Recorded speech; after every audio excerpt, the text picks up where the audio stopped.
once I've started paying for the energy, what's the best way for me to pay it? Is it direct debit or prepayment meter? I think I've heard of. What's the best way to pay? Yeah, it depends. Again, it's very much on you. Obviously, you know yourself much better than I do.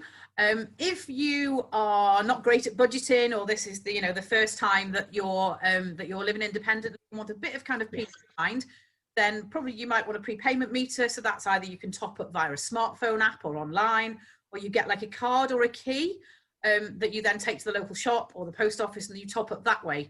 So that can be a slightly more expensive way to pay for your gas and electric, but then you've got that peace of mind of knowing, well, I know where I stand. I know how much money I've got to spend on gas or electric this week, and that works well for you. If you are a little bit better maybe at budgeting, and you know that, yeah, you're pretty good at putting aside a set of money at the start of each month or each term or whatever, and you know that you are definitely absolutely going to have money in your bank at a certain date in the month, then for sure direct debit is probably going to be a cheaper way to pay. But it depends on how well you know yourself and how good you think it's going to be at budgeting money. So does that yeah, that does help. Yeah, I'll have to think about what works for me. Yeah, absolutely. So yeah, how will I know if I'm paying too much for bills? Because I just don't know how much to expect them to be.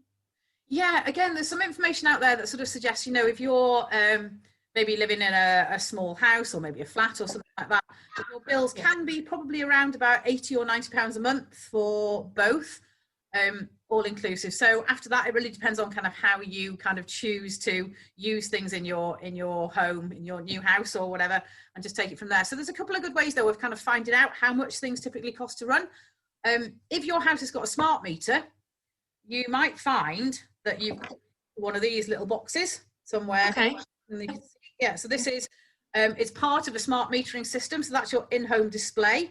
And you can see there are some figures on there. So what that's at the moment is, so far this week, I have spent £5.64p on electric. So, and I can change that over, and it's telling me I've spent £6 because it's been chilly. I've spent £6 on my gas this week. And with this, you can set yourself a budget. So that will tell you this little thing that's going around in the corner here. You can, oh yes, yeah, I can just see it. Yeah, that will be telling you how close you're getting to your budget that you've set yourself for this week. You could say, I don't want to spend more than £10 this week on my gas and electric, and this will be just keeping an eye on kind of how you're doing towards that budget. So handy tool to have. The other thing you can do as well, I know you've had one of our energy saving packs. Yes. So you will have seen that you've got a little. Yes, I've got in there. There you go. There's your plug. This really handy tool. So in our little booklet that we sent as well, there's an energy saving challenge in there.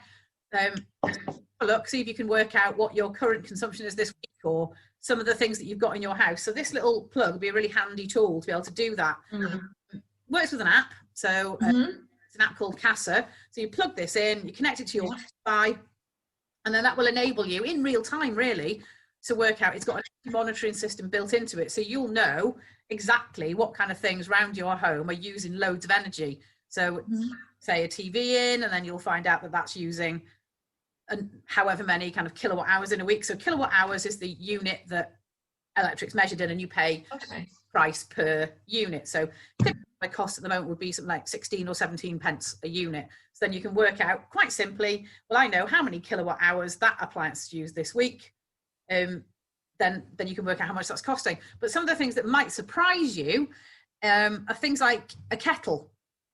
Okay. One of the smallest items you've got in the kitchen.